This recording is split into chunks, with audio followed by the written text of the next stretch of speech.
অবশ্যই শুনুন, একজন ব্যক্তি, একজন শ্রমিক তার শ্রম দিচ্ছেন তার মজুরি পাওয়ার জন্য। একজন অফিসার, চাকুরিজীবী, তিনি নিয়মিত অফিসে যাচ্ছেন বেতন পাওয়ার জন্য। একজন শিক্ষক শিক্ষা দিচ্ছেন শিক্ষার মাধ্যমে বেতন পাওয়ার জন্য। সেটা নির্দিষ্ট সময়ে, নির্ধারিত দিনে, নির্দিষ্ট সময়ে, নির্ধারিত দিনে, কোনো ওজোর নাই, কোনো গ্যাপ নাই। কেন? কারণ হলো নির্দিষ্ট সময়ে নিয়মিত না গেলে বেতন হবে না, চাকরি থাকবে না।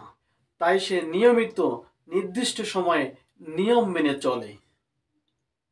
তবে অবশ্যই যে ব্যক্তি ঈমানের সহিত, যে ব্যক্তি ঈমানের সাথে নিয়মিত নির্দিষ্ট সময়ে নির্দিষ্ট দিনে আল্লাহ সুবহানাহু ওয়া তাআলার ইবাদত করবে, বন্দেগী করবে, তবে তার মজুরি আল্লাহ সুবহানাহু ওয়া তাআলা দিবেন না?